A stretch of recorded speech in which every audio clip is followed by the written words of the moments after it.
नमस्कार दोस्तों, मेरा नाम है अंशुमन नायक और आप सभी का बहुत बहुत स्वागत है इंडियन डिफेंस न्यूज के डिफेंस टॉक सीरीज में, जहां पर हम रोज नए नए डिफेंस अपडेट्स के बारे में बात करते हैं। तो चलिए देर न करते हुए आज की वीडियो शुरू करते हैं।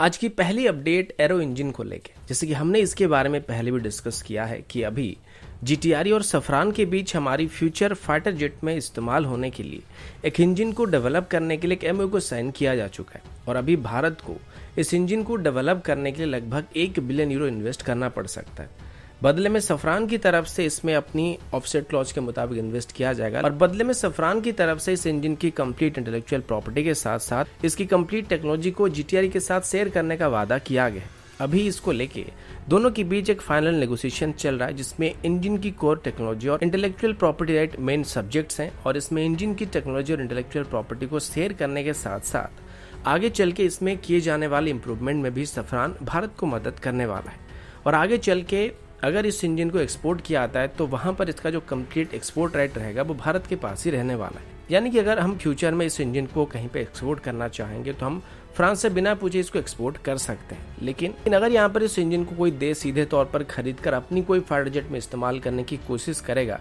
तो वहां पर हमको सफरान के साथ बातचीत करना पड़ सकता है। लेकिन अगर हम हमारी कोई फाइटर जेट में इसको इस्तेमाल करते हो, उस एयरक्राफ्ट को किसी देश को बेचते हैं, तो वहां पर हमें सफरान से या फ्रांस से इजाजत लेने की जरूरत नहीं पड़ेगी। इसके अलावा फ्यूचर को ध्यान में रखते हुए इस इंजन को अभी 130 किलोटन की थ्रस्ट को जनरेट करने के लिए डिजाइन करने का फैसला किया गया। हालांकि अभी इनिशियली इसकी जो थ्रस्ट आउटपुट रहेगा वो 110 किलोटन के आसपास ही रखा जाएगा, लेकिन आगे चल के जो फ्यूचर में इसे स्केल अप करने की प्लानिंग की जाएगी तो वहां पर सफरान की तरफ से भारत को मदद किया जाएगा। और साथ ही अगर इसकी एक ड्राई वर्जन को हमारी कोई यूसीवी में इस्तेमाल करने का निर्णय लिया जाता है तो वहां पर भी सफरान की तरफ से भारत की मदद की जाएगी। इस डील के अंदर अभी इनिशियली सफरान की तरफ से 3 कोर और 4 इंजन प्रोटोटाइप को डेवलप किया जाएगा, जिनको फ्रांस में रखा जाएगा और इनको रफाल की फ्लाइंग टेस्ट बेड में इंटीग्रेट करके आने वाले 7 सालों तक टेस्ट की जाएगी। इस दौरान जीटीआरई की टीम भी वहां पे मौजूद रहेगी और आगे चल के जब इनको प्रोडक्शन के लिए क्लियर किया जाएगा तो हमारी सभी फ्यूचर फाइटर जेट में इसी इंजन को डिफॉल्ट इंजन के तौर पर इस्तेमाल किया जाएगा, जिसको तेजस MK2 से लेके MK तक इस्तेमाल किया जाएगा और फ्यूचर में इसकी करीब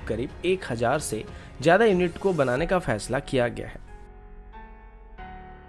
अगला अपडेट इंडियन एयरफोर्स की तरफ से, और अभी हम सैटेलाइट्स के बारे में बात करने वाले हैं। अब आज से अगर 50 साल पहले की बात करें तो तब स्पेस टेक्नोलॉजी इतना डेवलप नहीं हुआ था और तब जब भी जंग हुआ करता था उसमें दुश्मन की एग्जैक्ट पोजीशन का पता लगाने के लिए जो रास्ते होते थे वो काफ़ी खतरनाक होते थे। उसमें दुश्मन की एग्जैक्ट पोजीशन का पता लगाने के लिए एक रिकॉन टीम को दुश्मन के एरिया में जाके इसका पता लगाना होता था, जो कि कई बार पकड़े भी जाते थे और फिर एयरक्राफ्ट की मदद से ऐसे मिशन किए जाने लगे थे। लेकिन इनको भी फिर से मार गिराने का खतरा बढ़ने लगा था, क्योंकि वक्त के साथ साथ बेहतर रडार डेवलप होते रहे और साथ ही एयर डिफेंस सिस्टम को भी डेवलप किया जा रहा था, जो कि इन एयरक्राफ्ट को मार के गिरा सकते थे। लेकिन आज के दौर की बात करें तो आज सैटेलाइट्स की मदद से कोई भी देश अपने दुश्मन की एग्जैक्ट लोकेशन का पता लगा सकता है और घर बैठे ही दुश्मन के एरिया के अंदर 1000 किलोमीटर तक नजर रख सकते हैं। और इन सैटेलाइट्स को नाकाम करना भी कोई आम बात नहीं है और दुनिया में यूनाइटेड स्टेट, रशिया और चाइना के साथ साथ भारत अकेला ऐसा देश है जिसके पास एंटी-सैट टेक्नोलॉजी मौजूद है, यानी कि हम दुश्मन की सैटेलाइट को नष्ट कर सकते हैं।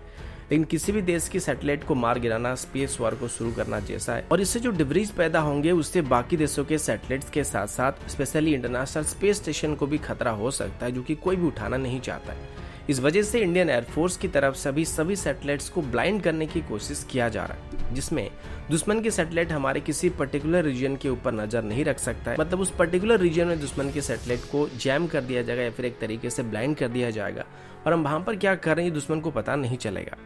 अभी ऐसे ही सिस्टम को एक्वायर करने के लिए इंडियन एयरफोर्स की तरफ से एक RFI को इशू किया गया, जिसमें ग्लोबल नेविगेशन सैटेलाइट सिस्टम को जैम करने वाले इक्विपमेंट को खरीदने का फैसला किया गया है। ऐसे अभी 24 सिस्टम को खरीदने का फैसला किया जा रहा है और ये एक व्हीकल माउंटेड सिस्टम होने वाली है, जिससे आसानी से मूव किया जा सकेगा। अब जैसे कि ये सैटेलाइट्स को जैम कर सकते हैं तो इससे दुश्मन की तरफ से फायर किए गए सैटेलाइट गाइडेड वेपन, मिसाइल और ड्रोन्स को भी नाकाम करने के लिए या फिर उनकी एक्यूरेसी को खराब करने के लिए इस्तेमाल किया जा सकता है। RFI के मुताबिक ये सिस्टम मॉडुलर होना काफी जरूरी है ताकि जरूरत पड़ने पर इनको तुरंत डिप्लॉय किया जा सके या फिर तुरंत इनको रिलोकेट किया जा सके। तो दोस्तों अभी के लिए इतना ही, मिलता हूँ आपसे अगले वीडियो में, तब तक के लिए जय हिंद, वंदे मातरम।